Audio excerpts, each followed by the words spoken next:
time is running out. The prophecies say Fimbulwinter leads to Ragnarok. War is coming. My story doesn't end hiding in these woods.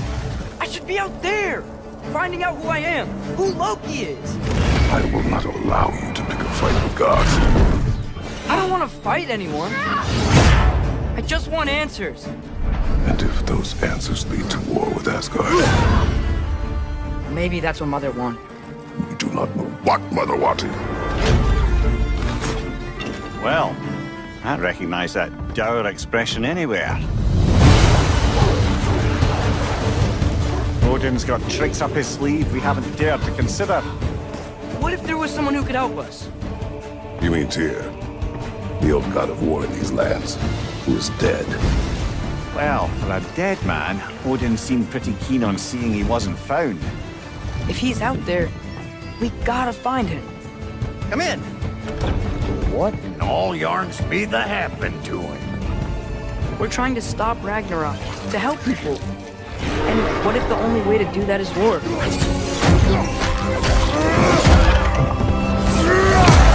War is not the only way.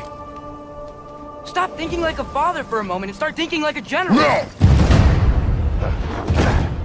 You seem like a calm and reasonable person. Are you a calm and reasonable person?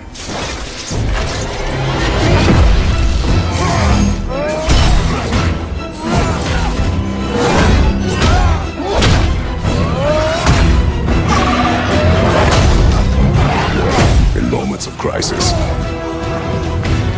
panic does nothing. Harness it. Let it serve you.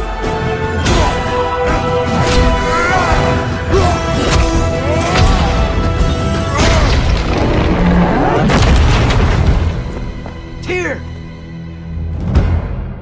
Are you coming with us?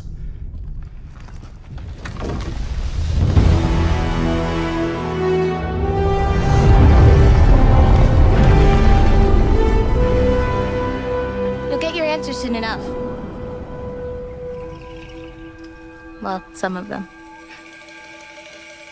For the update, Herman, we're joined now by Eric and Corey from Santa Monica Studio. And I wanted to check in with you two on the big announce we saw just a few minutes ago, God of War Ragnarok. We finally got our first big look at it. And actually, Eric, I wanted to start with you. You've been involved with every single God of War, including 2018's God of War. Is that correct?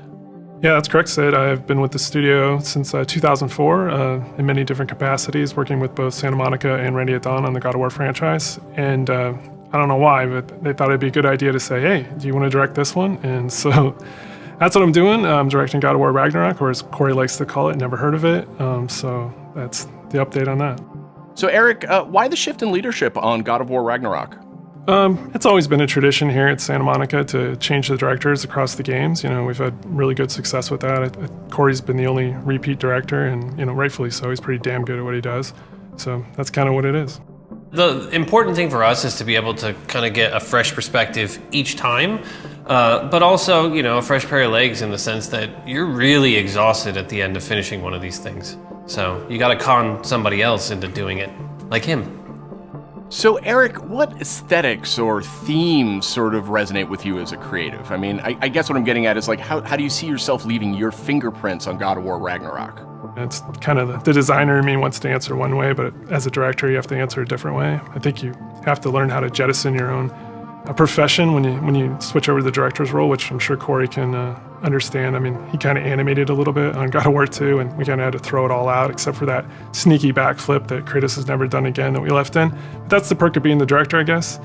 But, you know, from my point of view, like, we want to tell a very heartfelt and epic story as, you know, a father and son go on a journey, and they kind of struggle with holding on to stuff and letting go of things. You know, it's a very difficult kind of human condition that we all deal with. And we kind of want to arrive at that by taking like slices of life or family, you know, drama, if you will, and kind of juxtapose that against big Norse backdrop. And, you know, at the end, we just want to have an ending that feels very, you know, surprising yet inevitable based on all those things. But it's kind of, you know, I'm from the Midwest, so like slice of life, very common, mundane things are just as interesting as big world events, and so we try to collide those things together. It's, make an experience that's very worthy of the God of War name. So with the game officially being called God of War Ragnarok, I guess it doesn't take a genius to think that perhaps Ragnarok factors into this game in some manner. Can you confirm that, Eric? Yeah, I mean, you can't call the game God of War Ragnarok and not have Ragnarok happen in the game. So, it's going to happen. We're going to cap off the Norse series with it. And I think Chris Judge said it best in the announced trailer last year. Prepare yourselves. The last game ended with a teaser of sorts for Thor. And I just got to know, was that Thor's voice we heard in the trailer just a few minutes ago? That was definitely Thor's voice that we heard in the trailer. Thor is being played by Ryan Hurst, which you might know him from Sons of Anarchy. He played Opie, one of my favorite characters ever. And we're just delighted to have him come play in the God of War sandbox. And his take on Thor and our take visually on Thor is very different than the hunky Australian you might know. He's much closer to the Norse mythology version. He's this big, burly, almost hedonistic man-child, red hair, left-handed, just a little off-kilter than the Thor that a lot of people know right now. So I can't wait for people to experience more of that when the game's done. We also heard the name Odin in tonight's trailer. So I imagine if we're going to experience Ragnarok, Odin's going to have to play a pretty big role here, right? Definitely. I mean, Odin is the Allfather of all the realms, so he's going to show up when Ragnarok happens. We're very, very happy to have Mr. Richard Schiff come on to play Odin for us. You may know him as Toby from The West Wing. This was one that we never thought was going to happen. It was like kind of a shot in the dark, and he got back to us, and we walked him around the mocap volume, and he was just like, I've never done anything like this before. Let's do it. And so the kind of rest is history. So I can't wait for people to experience that and see how he factors in. And it's a very different take, again, much like Thor. He's like a old man who's just kind of busy with his own things and doing whatever he wants. And he doesn't live in a castle or anything like that. So it's again, a different take, kind of what we do. We just take what's known and curveball it a little bit and, make it special. We also saw a couple of new characters tonight. So what can you tell us about them? Are you talking about the little squid?